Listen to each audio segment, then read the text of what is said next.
Hello बच्चों, good morning, good evening once again whenever you are watching me. And you are watching your next segment in which you are studying the discovery of proton and about the canal rays. तो इसमें हमें canal रे को पढ़ना है। तो पिछला वाला वीडियो आपने अच्छे से देख लिया, उसे समझ में आ गया। तो अब आइए हम प्रोटॉन को देखेंगे। तो जैसे सेगमेंट वहां चला था वैसे ही सेगमेंट एनिमेशन से यहां चलने वाला है। तो इसके पहले सेगमेंट पे हम क्या पढ़ेंगे? कैनाल रे की डिस्कवरी। उसके बाद हम पढ़ेंगे कि उसकी ओरिजिन कैसे हुआ, और फिर हम कैरेक्टरिस्टिक की स्टडी करेंगे, और लास्ट में हम आपको न्यूट्रॉन की डिस्कवरी के बारे में बताएंगे। तो चलिए आइए एनिमेशन को देखिए। हेलो बच्चों, तो अब हम आज का सेशन शुरू करेंगे। इससे पहले हमने देखा है कि किस तरह से कैथोड रे डिस्कवर हुआ और उससे हमने इलेक्ट्रॉन डिस्कवर किया, उसका चार्ज, उसका मास हमने देखा।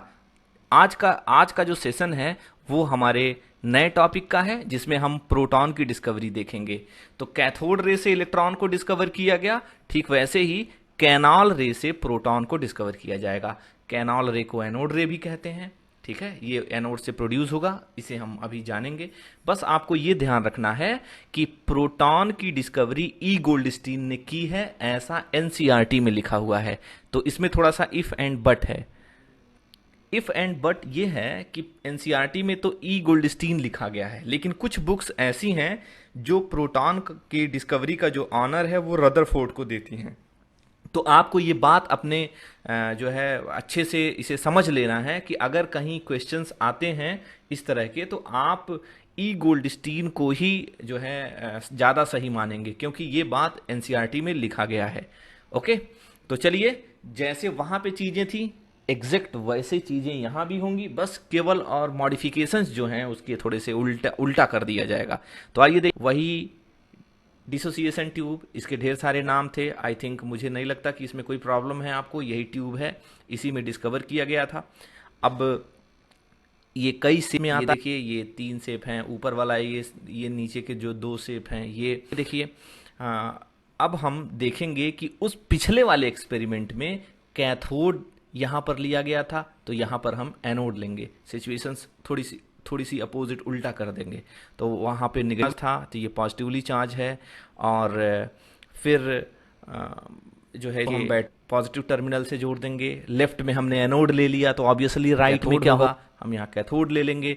इसको जो है परफोरेटेड कैथोड होगा। अब याद रखिए, वहाँ पे परफोरेटेड एनोड था, तो ऑब्वियसली यहाँ पर परफोरेटेड कैथोड होगा। सिचुएशन उल्टी हो, मतलब अपोजिट। ये नेगेटिवली चार्ज बैटरी के नेगेटिव टर्मिनल से ऐड करेंगे। तो याद करिए, यहाँ पर हमने पोटेंशियल डिफरेंस वहाँ पर बहुत ज़्यादा था। ये जो वोल्टेज है उसको हमें बहुत ज़्यादा इंक्रीज करना है। तो सेम है, हम बैटरी को बढ़ाते जाएंगे और वोल्टेज हाई तक करते जाएंगे जब तक कि हमारा वोल्टेज हाई ना हो जाए जिस रेंज की ज़रूरत है। अब हमें ये समझ लेना है कि यहाँ पर प्रेशर में थोड़ा सा कुछ चेंज आएगा। वहाँ पर जो प्रेशर था वो 0.01 mm ऑफ Hg था, मतलब 10 to the power -2 से 10 to the power -3 mm of Hg वहाँ पर प्रेशर था। यहाँ पर प्रेशर ज़्यादा यूज किया जाएगा। इस जो CRT ट्यूब है, जो CRT है, इसमें जो गैस है, इसका जो प्रेशर होगा 10 to the power -1 होगा। तो आपको मैं फिर बता रहा हूं, आपको ये ध्यान रखना है कि पिछले वाले कैथोड रे में गैस कम थी, इसमें गैस ज़्यादा रहेगी। एरो से दिखा रहे हैं प्रेशर लो है, लेकिन कंपैरेटिवली कैथोड रे वाले एक्सपेरिमेंट के यहाँ प्रेशर थोड़ा ज़्यादा है। फिर से बता दूं, यहाँ 10 to the power -1 है, वहाँ पर जो प्रेशर था वो 10 to the power -2 से 10 to the power -3 था। तो ये सारी की सारी हमारी मॉडिफिकेशंस हैं। यहाँ पर देखिए, राइट में एकदम अंदर की तरफ हमने ZnS का फास्फोरेसेंट मटेरियल लगा लिया है। ये सब चीज़ें आपको बहुत अच्छे से आ रही हैं। अगर नहीं आ रही हैं तो पिछला वाला वीडियो आप देख लेंगे, तो चीज़ें और ज़्यादा अच्छे से क्लियर हो जाएंगी। तो ये रहा हमारा पूरा का पूरा मॉडिफिकेशन। लेफ्ट में एनोड, राइट में perforated cathode, high voltage, ZnS का फास्फोरेसेंट मटेरियल यहाँ यूज़ किया गया है। प्रेशर यहाँ पर कम रखा गया है, 10 to the power -1 mm of Hg के अराउंड रखा गया है। वहाँ से यहाँ प्रेशर ज़्यादा है। अब हम जब इस सर्किट को ऑन करेंगे तो हम देखेंगे ग्लो प्रोड्यूस होगा। यहाँ पर ये देखिए, ये जो राइट साइड में ये एरो है, यहाँ से कोई गैस या कोई रे, सॉरी गैस, रे, कोई अगर रे आएगी, कोई रेज आएगी तो इससे छोटे छोटे होल से पार करके प्रोड्यूस करेगी। तो इस तरह से इसमें ग्लो प्रोड्यूस होगा। जब हम सर्किट को ऑन करेंगे तो ग्लो को देखकर आप बहुत अच्छे से समझ गए हैं कि जरूर और जरूर एनोड की तरफ से रेज आ रही है जो ग्लो प्रोड्यूस कर रही है। और ये देखिए, ये है हमारा एनोड की तरफ से कोई रेज आ रही है और ये ग्लो प्रोड्यूस या फ्लोरोसेंस प्रोड्यूस कर रही है। चूंकि ये एनोड की तरफ से आ रही है, इसका नाम एनोड रे है। और इस छोटे छोटे होल्स को जो है कैनाल भी कहा गया। तो कहा गया कि ये कैनाल से होके जा रही है, इसलिए इसका नाम कैनाल रेज भी रख दिया गया, है ना। हालांकि ये एक ट्रेंड है, कैनाल रेज इसका नाम है। कैनाल रे, एनोड रे एक ही है। तो इस तरह से हमने देखा कि किस तरह से कैनाल रे, एनोड रे को डिस्कवर कर लिया हम लोगों ने। अब हम इसके ओरिजिन को देखेंगे। तो चलिए अब अगले सेगमेंट में। हाँ तो स्टूडेंट्स, आ गए हम नए अपने सेक्शन में। इस सेक्शन में हमें क्या पढ़ना है? हमें पढ़ना है ओरिजिन ऑफ एनोड रे, यानी कि जो ट्यूब में हमने एनोड रे को देखा है कि एनोड रे या कैनाल रे भी हमने उसे कहा था, वो रे आखिर कैसे प्रोड्यूस हो रही हैं उसके बारे में हमें स्टडी करनी है। तो आइए चलिए हम सबसे पहले अपने उसी एक्सपेरिमेंट को फिर से करते हैं। ये देखिए, कुल मिला के ये सिचुएशन थी हमारी। यहाँ लेफ्ट से एनोड से कोई रेज निकलकर यहाँ परफोरेटेड कैथोड से आकर यहाँ ग्लो प्रोड्यूस कर रही थी। अब इसमें थोड़ा सा जरा चेंज है, जरा देखिए। तो मैंने कहा था यहाँ प्रेशर ज़्यादा है, तो प्रेशर ज़्यादा है। यहाँ पर देखो, ये गैस के एटम हैं, ये छोटे छोटे एटम हैं, ये सारे गैस के ढेर सारे एटम हैं। मैंने वहाँ पर आपको स्ट्रेस दे के ये बात कही थी कि इस ट्यूब में गैस के ज़्यादा एटम प्रेजेंट हैं। तो ये देखिए, ये गैस के ज़्यादा एटम हैं। तो अब हमें इसको देखना है कि आखिर कैसे ये जो है हुआ, ये कैसे एनोड रे प्रोड्यूस हुआ। तो चलिए, ये देखिए मैरून वाली लाइन, इसे मैरून लाइन से हम इसे घेर रहे हैं। जिसको हमने घेरा है ये सिर्फ इतने को ही हम मेंशन करेंगे, बाकी को यहाँ से हटा देंगे। तो ये हट गई यहाँ से, सिर्फ और सिर्फ मैरून वाला सेक्शन बचा रह गया। अब हम इस मैरून वाली लाइन को भी हटा देते हैं, तो वाली लाइन भी हट गई। तो आपको पता है कि ट्यूब में एनोड है, कैथोड है और बीच में ढेर सारे गैस के एटम हैं। ये हमारी सिचुएशन है। और आपको पता है पोटेंशियल बहुत ज़्यादा है और ये जो कैथोड है वो मेटल से बना है। तो आप जरा सोच कर देखिए, वहां पर कैथोड रिप्रोड्यूस हो गया था। मैं इस वाले एक्सपेरिमेंट की बात नहीं कर रहा हूं। शुरू वाले एक्सपेरिमेंट में आपने क्या किया था? एनोड और कैथोड लिया था और आपने पोटेंशियल डिफरेंस हाई कर दिया था, तो कैथोड रिप्रोड्यूस हो गया था। तो यहां पर भी कैथोड रिप्रोड्यूस होगा, है ना। तो आइए देखिए, तो कैथोड से निकलने वाले जो इलेक्ट्रॉन होंगे, तो अब जरा देखिए कैथोड रे का मतलब क्या था कि ये इस तरह की सिचुएशन है। तो यहां पर जो इलेक्ट्रॉन है वो निकलेंगे और रास्ते में पड़ने वाले जो गैस के एटम होंगे उनको वो आयोनाइज कर देंगे। ये जरा देखिए, तो कैथोड से एनोड की तरफ रेज चल रही है ना।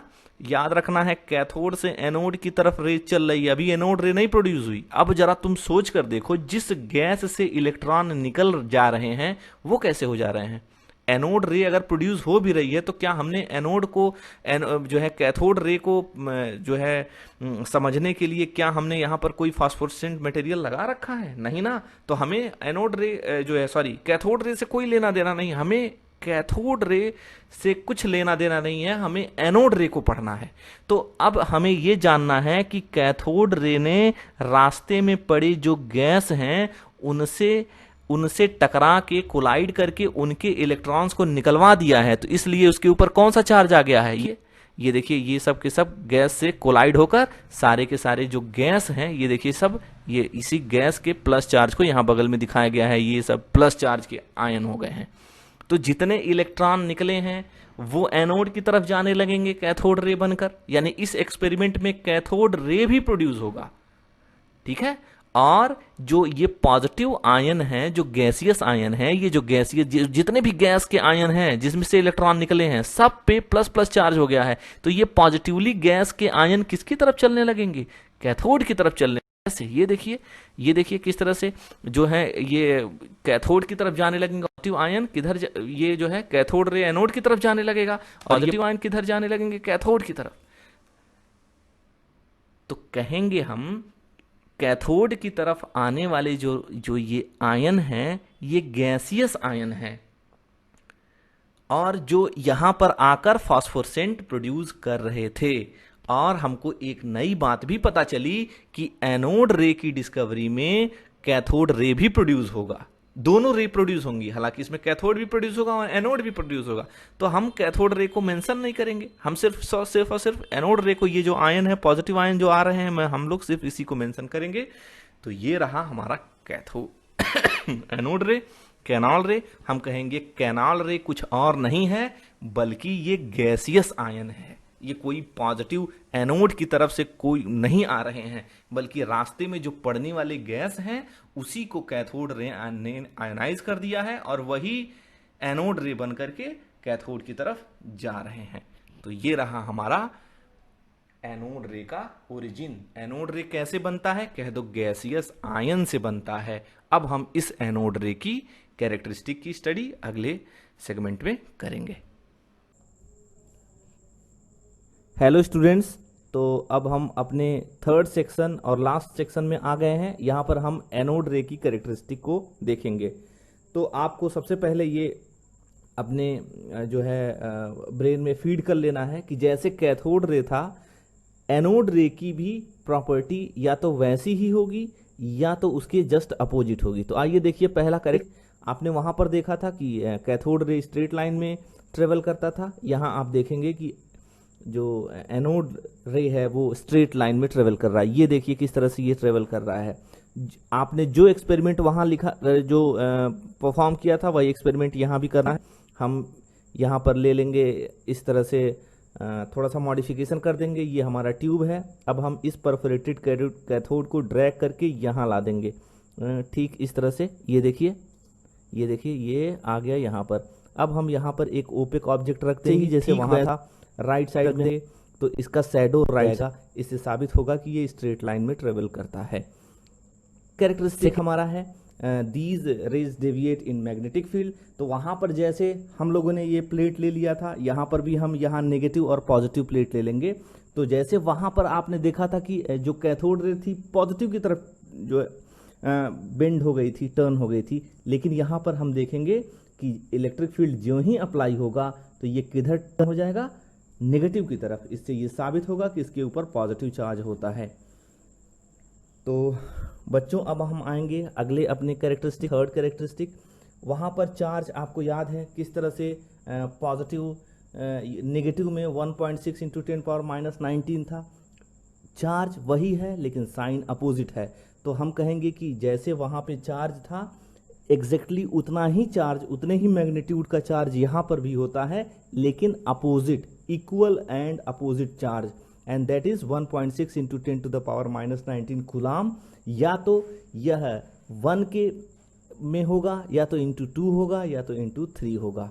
ओके, क्योंकि आपको पता है कि ये जो एनोड रे होती है, फिर से मैं बता रहा हूँ, एनोड रे प्रोटॉन नहीं होता है बल्कि ये पॉजिटिव गैसियस आयन होता है।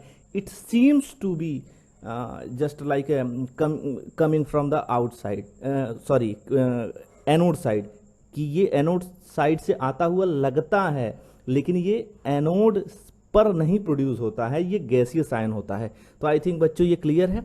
अब आगे अगले कैरेक्टर देखेंगे कि किस तरह से ये व्हील को घुमा देता है। इसका मतलब है कि इसके अंदर मास भी होता है, इसके अंदर वेलोसिटी भी होता है, और ये काइनेटिक एनर्जी प्रोड्यूस कर सकता है। कैरेक्टरिस्टिक में बच्चों E/m रेशियो के बारे में जानेंगे हम। तो देखो, E/m रेशियो जब वहाँ पर हम लोगों ने कैलकुलेट किया था कैथोड रे की बात, यहाँ पर देखो कैथोड रे में आपको पता है, कैथोड रे के बारे में थोड़ी देर के लिए सोचो, एनोड रे भूल जाओ।